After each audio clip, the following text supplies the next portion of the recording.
අද විභාග ලියපු ළමයි ඉන්නවද? පන්තිට ඇවිල්ලා. ඉන්නවා සර් මං ඊයේ ලිව්වේ. අපේ කවුද මේ ඔව් සර්. අපේ රුවන් නේද? ඔව් සර්. රුවන් එහෙනම් කියන්නේ සර් විභාගෙට ඇහෙන රුවන්.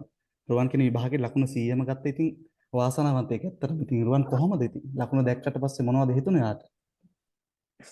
කියන්න බෑ සර් ඒ හැඟීම ගොඩක් සතුටුයි ඉතින්. ඉතින් රුවන් මේ දැන් ඔයාට විභාගෙට ආපු දේවල් මතකද? මතකයි සර් මං ලියාගත්තා. කියන්න සර්. හරි රුවන්ට සාමාන්‍යයෙන් දැනෙන දේවල් ටික කියන්නකෝ. ඒ කියන්නේ ඔයාට විභාගයේ ලකුණ දැක්කට පස්සේ දැනුණ හැඟීමයි විභාගෙට ආපු කාරණා ටිකයි අපි කියමු අනිත් ළමයිට ඒක ඒ ළමයිටත් හොඳයිනේ හැමෝටම. සර් මේ දැන් අපි පන්තියේ කරන පේපර් එක බලනකොට සර් මේ ඒ පේපරේ ඇත්තම ලේසි. මේ ඒ කියන්නේ සර් උත්තර එහෙම සර් මේ අර සංසන්දනය කරන්න දෙයක් නෑ නිකන් අර කියෝගෙන යද්දි උත්තර එනවා. ඒ කියන්නේ ලේසි පේපරේ.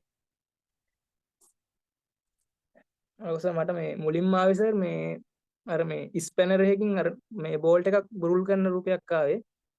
ඊට පස්සේ මේ ඊළඟට ආවා සර් මේ අර ගල් විදින උපකරණය සර් අර හිල්ටිය කියන්නේ ඒක ආවා. ඔව් ඔව්. ඊට පස්සේ ආයේ අර මිත්තුල් චිම්පුගුනේ ඒ ප්‍රශ්න දෙකක් ආවා සර්.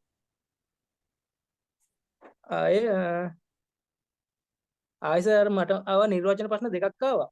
මේ එකක් තමයි සර් ඒකේ මේ උත්තරේ ගන්න තිබුණේ එකකට මේ සහභාගියෙක් ගැන මේ නිර්වචනයක් ආවේ. ආයේ ආවා සර් මේ මොකද්ද මේ තනකොළ කපන මැෂින් එක තියෙන්නේ සර්. ඔව්. ඒකත් මේ නිර්වචන ප්‍රශ්නයක් විදිහට ආවේ සර්. ආයේ මේ තව තිබුණා සර් ඡේද ප්‍රශ්න දෙකක් වගේ ආවේ. ඒ එකක් නම් මට මතක නෑ සර්. අනිත් එක මේ ඡේද ප්‍රශ්නේ අනිත් එකේ තිබුණේ මේ හනොක් එක ගැන මේ තිබුණේ සර් ඒකේ. ඔව් අපි මේ වගේ ප්‍රශ්න නම් ගොඩක් කරානේ රුවන්. ඔව් සර්. ඒව ලේසි අර උත්තරේ එනවා නිකම්ම අර කියවන්න දෙයක්වත් නෑ සර්. ඔව් අන්න ඒකයි ඉතින්. ඉතින් මේ ඔයාට රුවන් මේ තද්ගී පේපරේ කොහොමද ආවේ? ඔව් තත්ගියේ සර් මේ මුලින්ම මට ආවේ 21යි 22යි 23යි මේ අර ඇහෙන වචනේ තෝරන්න තියෙන සර්. ඔව්. ඒ වගේ ප්‍රශ්න කීයක් ආවද රුවන්? ඒ වගේ තුනක් ආවා. ඒ ඒවා වගේ සාමාන්‍ය තුන. රුවන් ඇහෙන වචනේ තෝරන්න කියන ප්‍රශ්න වර්ගයේ ඔව්. එක හා සමාන වචන තියෙනවද? නෑ සර් ඒක මේ ඒ කියන්නේ මේ එහෙම සමාන නෑ. ඒ කියන්නේ දැක්කම ඒ කියන්නේ පේනවා අපිට. ඒ කියන්නේ සවුන්ඩ් එක ඇහෙනකොට වෙනස් කියලා තේරෙනවා යාටනේ. ඔව්.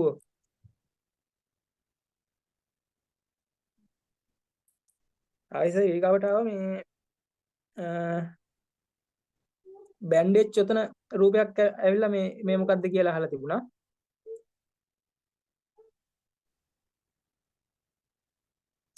ඔව් එහෙනම් රුවන්. සර් ඇහෙන රුවන්. ඔව් ඔයා කියන්නේ යන්න. මේ ආය ඇවිල්ලා තිබුණා සර් අර මේ 40 වෙනි ප්‍රශ්නේ ඇවිල්ලා තිබුණේ සර් මේ නම් ජගේ යෝජගේ මේ අර මේ ෆාමසියට යන්න ඕනේ මේ මොකද්ද ඔළුවේ කකුමක්ද කොහෙද කියලා මේ ෆාමසිය තියෙන තැන කොහෙද කියලා අන්න එහෙම දෙවසක් තිබුණේ. ඒකෙන් තමයි ප්‍රශ්නේ ඇවිල්ලා තිබුණේ.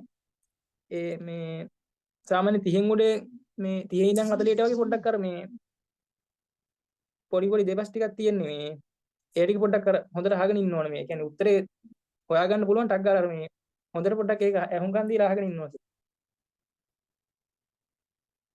ඉතින් ඒවා දැන් ඔයා විභාගයට යන්න කලින් රුවන් තද්ගී පේපර් කරානේ. ඉතින් ඒ හා ඔව් සර්. සමානම ප්‍රශ්න නේද ආවේ විභාගෙටත්? ඔව් සර් ඒ වගේ තමයි. ඒ කියන්නේ අර අමාරුවක් නෑ මේ පොත් දෙක හොඳට කරලා ගියා නම් ඉතින් අර ගේමක් නෑ සර්. ඉතින් රුවන් ඔයා සාමාන්‍යයෙන් මගේ පේපර් වලට පන්ති ඇතුලේදී ලකුණු කීයක් වගේ තිබුණාද? ඇවරේජ් එක ගත්තොත් එහෙම සාමාන්‍යයෙන් 18 19 20 තමයි තිබ්බේ. 18 19 20 නේ. කරපු ඔව්. අවසාන පේපරේට කීයද? අවසාන පේපර් දෙකට? අන්තිම එකට තිබ්බේ සර් 20න් 20ක් තිබුණා. අනිත් එකට 19ක් තිබ්බා. හරි රුවන් ඉතින් ගොඩක් සතුටුයි. ඔයා ආපු දේවල් ටිකත් මතක තියන් ඇවිල්ලා කිව්වා. ඉතින් ඒකත් අනිත් ළමයිටත් ගොඩක් වැදගත් වෙනවා. ඔව්. ඉතින් පන්තියට ආපු එකට ඔයාට ගොඩක් ස්තුතියි රුවන්. මොකද ඔයාලගේ අත්දැකීම අනිත් ළමයට කිව්වට පස්සේ ඒක එයාලටත් ගොඩක් වැදගත් වෙනවනේ. ඔව් ඉතින් සර්. රුවන්ටත් ලකුණු 100ක්ම ගන්න ඉතින් ළමයි ඒක ලේසි පාසු දෙයක් නෑ. ඒක ඇතුලේ අසීමිත කැපකිරීමක් තියෙනවා. ඉතින් රුවනුත් අනිවාර්යෙන්ම කට්ට කාලේ වැඩේ කරන්න නැති දුකක් විඳින්න නැති පාඩම් කරන්න නැත්නම් ඒ වගේ රිසල්ට් එකක් ගන්න බෑනේ. ඉතින් CNCA කියන්නේ ඉතින් ගන්න පුළුවන් උපරිමම අරන් තියෙනවා. ඒතන නම් අපි ඊළඟට ස්කිල් ටෙස්ට් එකටත් හොඳ ලකුණක් ගමු ඒ වගේම. එකක් ඔව් අනිවාර්යෙන්. අනිවාර්යෙන් කොට දාගෙන ඉතින් ඔයාට ඉක්මනට ඇග්‍රීමන්ට් එකක් ඇවිල්ලා කොරියාවට යන්න ලැබෙන්න කියලා ඉතින් මමත් හදවතින්ම සුබපතනවා අපේ රුවන්.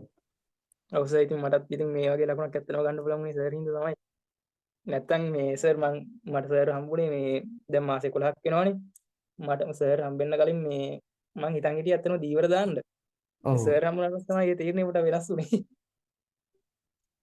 නෑ ඔයා රුවන් ඒ කියන්නේ පන්තියට ලයිව් ආවනේ. ඔව් සාමාන්‍යයෙන් හැම දවසම වගේ ආව. ඒ වගේම මම ඔයා ගැන කියලා තියෙන නිතරම පන්තියේ රුවන් හොඳ මට්ටමක ඉන්නවා කියලා. ඉතින් ඒ වගේ වචනයක් මගේ කටෙන් ආව කියන රුවන් අනිවාර්යෙන් ස්ථිර වශයෙන් ෂුවර්. දැන් අපි ඊයේ දවසේ ගත්තොත් එහෙම එක දවසේ 4 දෙනෙක් පාස්. දැන් හෙටත් කෙනෙක් ලියනවා එයාත් අනිවාර්යෙන් පාස් වෙනවා.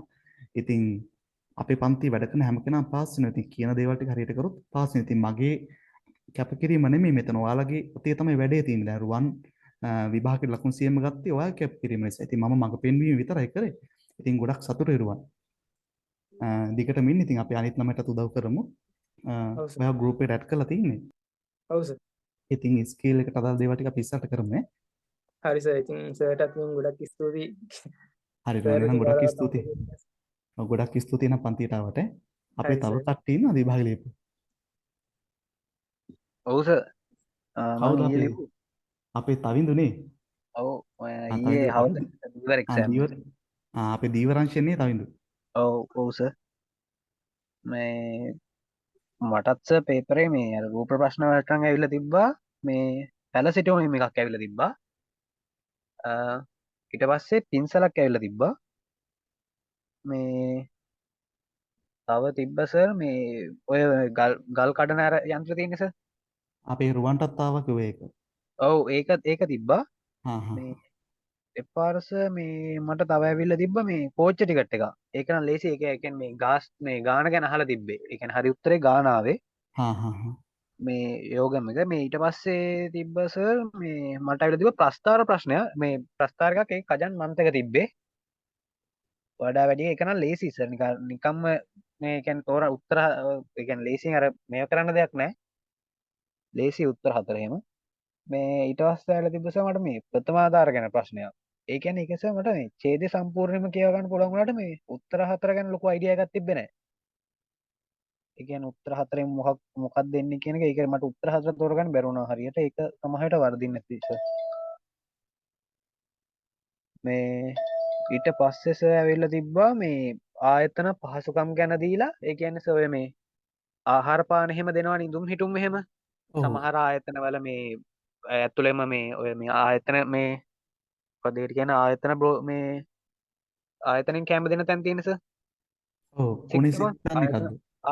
ඔව් ඒම එකක් තියෙනවා. එහෙම නැති තැන්වල මේ කෑම ගන්න මේ ඒකට මේ සල්ලි දෙනවා. මේ ඉදුම් හිටුම් දෙනවා කියලා දීලා ඒකේ දීලා තිබ්බ මේ මොනවා ගැනද මේ අහලා තින්නේ කියලා මේ ඔය කියන්නේ ඒකෙන්නේ මේ සර් මේ සුක්සික් චේකොම් කියලා එකක් එන්නේ සර්. ඔව් ඔව්. ඒ උත්තරේ ගන්න ඇවිල්ලා තිබ්බා. ඊට පස්සේ සර් මේ තව පාෂාණ ඒ පාඩමෙන් ඇවිල්ලා තිබ්බ සර් මේ ඡේදයක් වගේ එකක් මට ඒක තේරුන්නේ නැහැ සර්. මට ඒ පාඩම් ටික හරියට බලාගන්නේ කාලයක් තිබ්බේ නැහැ. ඒ ටික ඇවිල්ලා තිබ්බා. මේ ඊට පස්සේ මේ සවන් දීම නම් සර් සවන් දීම ලේසි පේපර් එක. ඒකේ සර් මේ සවන් දීමේ තියෙනවනේ සර් මුල් මේ ටිකේ රූප ටික. ඔයාට රූප කීයක් ආවද තවිඳු? මට එහෙම ගාන නම් මතක නැහැ සර්. ඒ රූප ආපු ටික ආපු රූප ටික ලේසි සර්. හා හා හා. මේ ඒ රූප ලස්ස මේ සවුන්ඩ් ට්‍රැක් එක තියෙනවනේ. ඒක සර් බහලා තියෙනවා මේ ඔය දැන් ඒ කියන්නේ මේ මොකද දැන් ප්‍රශ්නේ තියෙනවනේ සර්. ඒ ප්‍රශ්නේම ලියලා තියෙන ප්‍රශ්නේම තමයි සර් සවුන්ඩ් ට්‍රැක් එකෙත් යන්නේ. ඒ කියන්නේ තවිඳු පොතේ තියෙන අභ්‍යාස ආකෘතියට සමානයිද පේපර් එක? ඒ ඔව් කියන්නේ ගොඩක්ම සමානයි. සමානයිනේ. ඔව් ලොකු ඒ කියන්නේ බැලෑරුම් ප්‍රශ්න තිබ්බේ නැහැ සර්. මට අර අරක මේ වුනේ සර් අන්තිම පාඩම් වලින් ටිකක් ඇවිල්ලා තිබ්බා. මට ඒ ටික බලා ගන්න උන්නේ නැහැ සර්. ඔය ගස් කපන එකක් එහෙම ඇවිල්ලා තිබ්බා. ගස් කපන එක ගැන ප්‍රශ්නයක්. ඒකේ අර වචන දෙකක් තුනක් මේ කියන්නේ මතක හින්දා ඒක දැනගත්ත මේ ගස් කපන ඒ අර ඒ පාඩමෙන් තමයි ඇවිල්ලා තියෙන්නේ කියලා. ඒ වුණාට මේ මට ඡේදය සම්පූර්ණයෙන් කියව ගන්න තරම් මේකක් තිබ්බේ නැහැ සර්. ඉතින් තවිඳු ඔයාට කොහොමද ලකුණු දැක්කට පස්සේ ඔයාගේ ලකුණු කීයේ තිබුණේ? 87.5 සර්. ඇත්තටම හිතුවේ 87.5. එච්චර ඕ මම හිතුවන එච්චරයි කියලස මට මේ ගොඩක් කර අන්තිම පාඩන් ටික මේ බලාගන්න බැරුණා ඒ කියන්නේ සර්ගෙන් තවිදු සර්ගෙන් අර අන්තිම මොහොතේන සර්ගෙන් අර මේව ටිකත් අහගත්තේ ඔව් අන්න ඒකයිනේ ඔය රෙකෝඩින් තමයි ගොඩක් බැලුවේ නේද ඕස මං ලයිව් ක්ලාස් එකට සම්බන්ධ වෙනලා තිබ්බෙම නැති තරම් සර් ඔව් ඒ කියන්නේ කොහමද ජොබ් එක කරන ASCII ඔව් ඒ වැඩෙත් කරගත්ත ඉතින් දීවරංශයෙන් 87.5 කියන තවින්ද ඉතින් හොඳ ලකුණක් ඉතින් ඒ ලකුණ ඇත්තටම බය මං අර වෙන්න දෙයක් නෑ ඇක්සෙන්ට් ලත්තිට වෙලාවේ සර් අර ෆ්‍රී කාඩ් එකක් දීලා මේ මට ක්ලාස් එකට ජොයින් වෙන්න chance එක දුන්නානේ සර් ඇත්තටම thank you ඉතින් තවින්ද ගොඩක් ස්තුතියි මේ පන්තිට ඇවිල්ලා ආපු දේවල් ටික කිව්වට සහ පන්තිට දාවට ඒකේ අනිත් ළමයිට ගොඩක් මොටිවේෂන් එකක් සහ ඔයාටත් ස්කිල් ටෙස්ට් එක හරියට කරගෙන ඉතින් ඉක්මනට කොරියාවට යන්න ඇග්‍රීමන්ට් එකක් ඇවිල්ලා කොරියාවට යන්න ලැබෙන්න කියලා ඉතින් හදවතින්ම ප්‍රාර්ථනා කරනවා තමිදුවේ ඇත්තටම සර්ටත් මේ ගොඩක් ස්තුතියි සර් මේ මම ඇත්තටම මේ කාල්ටිය ඒ කියන්නේ කාලයක් හිර වෙලා හිටියේ ඒ වෙලාවේ සර් ෆ්‍රී කාඩ් උත් දීලා සමහරලාට මම සල්ලි මේ පන්තියට සල්ලි දැම්මෙත් පරක්කු වෙලා සර් අනේ ඒ ගොඩක් ස්තුතියි තරම් තමිදු මේ ඔව් සර් ඒ දවස් ටික දැන් රෙකෝඩින් එහෙම දුන්න එහෙම මුකුත් කිව්වෙත් නෑ සර් අහන හැම වෙලෙම හැම එකටම උත්තරයක් දුන්නනේ සර් හරි තවින්ද කොහොම හරි දැන් එහෙනම් සර්ට විභාගේ ගොඩක් හරිනේ ස්තුතියි හරි තවින්ද ගොඩක් ස්තුතියි නම් පන්තියට ආවට හරි සර් හරි හරි අපි thank තව you කට්ටිය ඉන්නවද සර් මං ඉන්නවා සෙනුර. අපේ කවුද සෙනුර නේද ඔව් සර්. දැන් සෙනුර කියලා ලකුණ කීයද මගේ 95යි සර්. 95 දැන් සෙනුරට ලකුණ දැක්කට පස්සේ නිකන් මොකක්ද හිතුනේ හිතුණා ඊතුරු දෙකක් ගන්න තිබ්බනම් කියලා. අපරාධ හිතුණාද ඔව්. කමක් නැහැ ඉතින් 95 කියන ගැම්මක් නේ ඉතින් හොඳ ලකුණක් නේ සෙනුර ඔව්. ඉතින් සෙනුරට ආපු දේවල් ටික මතකද විභාගෙට ඔව් සර් මතකයි. ඔයාලට මතක දේවල් ටික කියමු සෙනුර සර් මට ඉල්ගියගේ රූප ප්‍රශ්න 3ක් ආවා. පැන්සලක් ආවා, පෙට්ටියක් නවන එකක් ආවා. ආයි මේසයක් ආවා. ඊට පස්සේ ව්‍යාකරණ ප්‍රශ්න 3ක් තිබ්බා. ගෝනාසෝ තිබ්බා, මියොන් තිබ්බා. ආයි ආසෝසෝ හේසෝ එකෙන් තිබ්බා ප්‍රශ්න 3ක්. ආයෙස ප්‍රස්ථාරයක් ඇවිල්ලා තිබ්බා කජන් මන්ත එකක්. ආයෙස සුචුංගි එක දාලා තිබ්බා ඒකෙන් මේ කරන වැඩේ මොකද්ද කියලා අහලා තිබ්බා. ආයෙස තිබ්බා ගුවන් ටිකට් එකක් තිබ්බා ඒකේ යන එක්කෙනාගේ ආසනේ මොකද්ද කියලා අහලා තිබ්බා. ආයෙස ඡේද ප්‍රශ්න නම් එහෙම ලොකුවට තිබ්බේ නෑ. පේලි 3ක 4ක වගේ තිබ්බේ. මේ එකක් තිබ්බා ආයතනයේ මේ විශිෂ්ටම සේවකයාගේ විස්තරයක් දාලා ඒක මොකක් ගැනද කියන්නේ කියලා අහලා තිබ්බා. ඒ ටික තමයි සර් තිබ්බේ නා. ඒ කියන්නේ ඉල්ගි පේපර් ඒ ටික තමයි තිබ්බේනේ ඔව් ඉල්ගි ඉතින් පේපරේ නම් ගුරුමක්ම නැහැ කියලා හිතුණා. සර්ගේ පේපර් එක බලද්දි මේක ලේසිම කියලා හිතුණා. ඔව් ඉතින් ඔයාලට මගේ පේපර් වලට අපේ සෙනුර ලකුණු කීයක් වගේ තිබුණාද ඇවරේජ් එක සර් තිබ්බේ 17 18 19 20 ඔය හතරම තමයි. කියන්නේ 17 නම් එච්චර තිබ්බෙම නැහැ 18 19 20 ආව කොහොම. ඒ ඇවරේජ් එක ගියානේ ඔව්. ඉතින් ඔයා මේ තර්කි පේපරේට ආපු දේවල් ටික මතකද සෙනුර ඔව් තර්ඩ් ගියකටත් මතකයි අර අයියා කිව්වා වගේ ඇහෙන වචනේ තෝරන්න දෙකක් තිබ්බා. ආයෙත් තිබ්බා රූප ප්‍රශ්න 3ක් ඇවිල්ලා තිබ්බා. මාළු අල්ලන එකක් තිබ්බා, පාලමක් තිබ්බා. ආයි අර තැවුම් ප්‍රතිකාර කරන එකක් තිබ්බා. ආයෙත් තිබ්බා අර ATM එක තියෙන තැන හොයන්න තිබ්බා. ඒ කියන්නේ දිශාව හොයන්න. දිශා ප්‍රශ්නයක් නේ ඔව් දිශා ප්‍රශ්නයක් තිබ්බා. ආයෙ තිබ්බා අංජොන්මෝ අර මේ දෙවසක් යනවා මේ අංජොන්මෝ ආරක්ෂක හිස්මැතුම් කීයක් ඕනද කියලා අහලා තිබ්බා. අපේ ඒක හොයන්න තිබ්බා කීයක් දෝනි කියලා. ආයෙත් ඔක්කොම අනිත් ඒවා නම් ඔක්කොම සංවාද තමයි ආවෙන. ඔක්කොම නිකන් මේ පොතේ තිබ්බේ වාවේ 40 ප්‍රශ්නේ අර අනිත් ඔක්කොම පොතේ තිබ්බ අර අභ්‍යාසවල ආපු සංවාද තමයි ආවේ මතක හැටියට. ඒ කියන්නේ අභ්‍යාස වල මම යන්න කලිමුත් කිව්වා ළමයි ඒ නිසා අභ්‍යාස ටික අනිවාර්යෙන් බලන්න ඕනේ ඒ වගේ ගොඩක් ආවේ ඒවා. හා ඒ කියන්නේ පොතේ අභ්‍යාස කොටස් වලිමුත් ප්‍රශ්න එකක් දෙකක් ආව නේ ඔයාලට ඒවා 40 එක නම් පොතේවත් නැති එකක් ආවේ මට මතක හැටියට. ඒක තමයි වැරදුනේ. ඒක මට ඒක ගියත් ස්පීඩ් වැඩි යන එක. ඉතින් ඔයාලට සෙනුර දැන් ඔයාත් තර්කි පේපර් කරන්න නැතිනේ විභාගයට යන්න කලින් ඉතින් ඔව් ඒ සර් වගේ මම පේපර් වල ලකුණු කොහමද තිබුණේ තර්ඩ් ගියර් එක මම සර්ට කිව්වේ දාම යන්න කලින් මේ තර්ඩ් ගියර් තමයි මට ෂුවර්ම නැති එකක් තිබ්බේ. ඔව් මම යන්න කලින් ඇහුවනේ ඔව් තර්ඩ් ගියර් වැඩිය මට මීටරයක් නැහැ සර්. හරි ඉතින් සෙනර ගොඩක් සතුටුයි ඉතින් ඇත්තටම. දැන් ඉතින් අර ඔළුවට නිදහසක් තියෙනවානේ. ඔව් විභාගෙත් සර්. පාස් කරගත්තා. ඉතින් ඊළඟට ස්කිල් ටෙස්ට් එකට යන්න තියෙන්නේ. හොඳ ලකුණකුත් තියෙනවා. ඉතින් සෙනරටත් ඉස්සරහට ස්කිල් ටෙස්ට් එකත් හොඳට පාස් වෙලා ඇග්‍රීමන්ට් එකක් ඉක්මනට ඇවිල්ලා කොරියාවට යන්න ලැබෙන්න කියලා හදවතින්ම සෙනර ප්‍රාර්ථනා කරනවා ඈ. thank you sir. සර්ට ඉතින් ගොඩක් පින්. මේ මාස 6ට ගොඩක් දේවල් ඉගෙන ගත්තා සර්ගෙන්. thank ඔව් you සර්. ගොඩක් ස්තුතියි සෙනර. ඉතින් ඔයාලා විභාගෙ දැන් ඔයාලා 3 දෙනාම 4 දෙනාම විභාගෙ ලියපු ගමන් මට කෝල් එකක් දැම්මා. ඉතින් ගොඩක් සතුටුයි මට. ඒකට නම් ඇත්තටම සතුටුයි. ඒ වගේම ඔයාලගේ රිසාර්ට් එක දීලා ෆොටෝ එක දාලා ඉතින් ඒ වගේ ඒවට ඉතින් ගොඩක් ආදරේ ඉතින් හැමෝටම.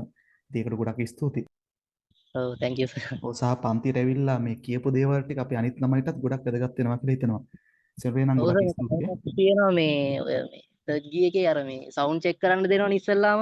ඔව් එතකොට මේ පුළුවන් තරම් උපරිම වැඩි කරලම දාගන්න. මොකද ඒ වෙලට යන ට්‍රැක් එක සවුන්ඩ් වැඩි කියලා හිතෙයි. ඒ වුණාට තර්ඩ් ගියර් හදි සමහර සංවාදවල සවුන්ඩ් එක මදි. ඒ හින්දා වැඩි කරලම දාගන්න එහෙමනේ. එක හොඳයි. හරි මේ සර්වේ ඇඩ්වයිස් එකක් හොඳයි. ඇත්තටම අනිත් ළමයිට වැදගත් වෙනවා. ඔව් ඉතින් හරි සර්වේ නම් ඔයාලා ගෲප් එකට ඇඩ් කරලා තියෙන්නේ. අපි ඉස්සරහට ස්කිල් එකට අදාළ වැඩ ටික කරමු ඈ. හරි සර් thank you. හරි තව කට්ටිය ඉන්නවද?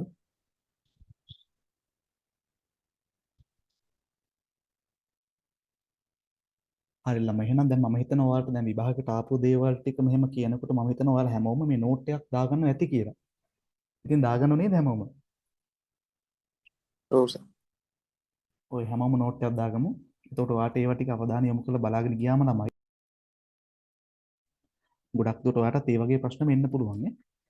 හරි අපි එහෙනම් තමයි පේපර් එක කරමු. එහෙනම් පේපර් එකේ ප්‍රශ්න 20ක් තියෙනවා. එක ප්‍රශ්නයකට විනාඩියක් දෙනවා. කොහොමද විනාඩිය ඇතුලේ උත්තර හොයන්නේ? ඉතින් ඔයා ප්‍රැක්ටිස් කරන්න ඕන. ඔයා ගාව තියෙන අනවශ්‍ය කලබලකාරී ගතිය අඩු කරගන්න ඔයා දැනගන්න ඕන මේ පේපර් එක ඇතුලේදී. හරි අපි එහෙනම් පේපර් එක කරමු ළමයි. ටයිම් එක දානවා. හැමෝම කරන්න පටන් ගමු.